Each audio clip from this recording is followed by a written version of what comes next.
ตอนเช้าวันนี้ผู้ค้าปลาตะคำผสมได้มาให้มาสวนได้มื้อนี้นานแล้วได้บ่ได้มา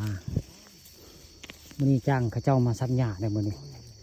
ได้มื้อได้ยามได้มื้อได้ยามได้มื้อนี้ผู้ค้าก็ได้มาลกน้ำเพิ่นได้มาซับหญ้าเนาะมื้อนี้ซับหญ้าทั้งจ้างเขาเจ้ามาไถให้ไถนาพ่นเข้านี่แต่สวนมันบ้านโคกศาสตร์ตำบลนาตาลสวนมันผู้ค้าปลาต้องคำผสมแล้วมื้อนี้ได้จ้างคนงานอยู่4 คนแล้วผู้หนึ่งนะมา4 คนเลยมาซับหญ้ามันมื้อนี้ผู้ค้าบุงเงาได้มีหมู่มื้อนี้มีหมู่มาซับซอยลุงมงคลก็มานะผู้เพิ่นอยู่พุ่นนะอยู่จุดงานในลุงมงคลนี่ละสวนมันบ้านโคกศาสตร์ตำบลนาตาลสวนมันปลาทองคำตรงนี้ได้การว่าจ้างคนมาซับหญ้ามื้อนี้มีแต่อายุ18เลยง่ายคนงานก็ได้18ได้อายุ18แล้วมีแต่รุ่นเลย60วยง่ายเลย60 70 80 90ลุงเวทนี่เท่าไรลุงเวทเจ้าจะปีแล้ว93ได้เท่านี่93นี่ลุงเวทลุงทำแน่นได้คนอันลุงมงคลผมเอามาใส่เลย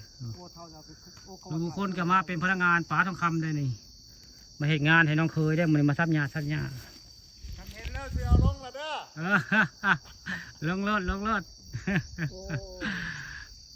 มันบุคคาก็ยังไม่ใส่ปุ๋ยได้ปีนี้ครับงามคักได้มันยังไม่ใส่ปุ๋ยได้อันส่วนมันหลังอบตนาตาลเนาะมื้อนี้บุคคามีการจ้างวานเนาะมาซับหญ้าในสวนมื้อนี้มื้อแรกได้หญ้าก็งามมันก็งามมื้อนี้หญ้าก็งามมันก็งามได้ลุงคนเพิ่นซับหญ้าคนผู้เดียวคนใดคนโสดคนหล่อบ้านมุงคำตำบลนาตาลเนาะเมื่อวานนี้ไปถ่ายทำอยู่เพื่อได้ไปทั้งอันผาลายบ้านนาพางได้เมื่อวานนี้ไปบ้านนาพาง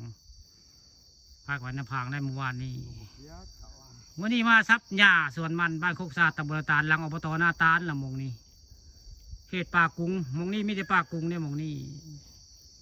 มีแต่ป่ากุ้งละมงนี้เฮ็ดแดงก็ออกได้เฮ็ดแดงออกได้ป่ากุ้งบ้านโคกศาสตร์เมียผู้ข้าไปหาเฮ็ดอยู่ได้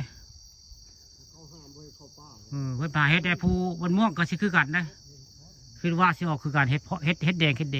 ดินออกได้คนกระลักมากของเมื่อวานนี่เห็นเมื่อวานนี่ไปผ่านนั้นไปทางบ้านพางเมื่อวานนี่เห็นเนี่ยเขาเจ้าหาเฮ็ดรถหาเฮ็ดล่าจอดใส่ล่านำทางเมื่อวานนี่รถหาเฮ็ดแต่เมื่อวานนี่ไปทางบ้านพางหนองคลองเพื่อละเมื่อวานนี่รถหาเฮ็ดซื้อวันลายแล้วจอดใส่ล่าอยู่เลยเขาเจ้ามาเฮ็ดเพาะทางภูบ้านอ่างเนาะวันนี้ผู้ค้ายังไม่ได้ไปใส่ได้มาให้มาสวนวันนี้มาซับหญ้ามัน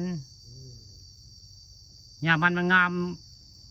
มันสิท่วมพันมันเลยง่ายก็เลยได้มีการจ้างมาซับหญ้ามันละนี่ละสวนมันบ้านโคกศาสตร์สวนมันผู้ค้าปลาต้องคำผสมละนี่งามทั้งมันงามทั้งหญ้าบ่นี่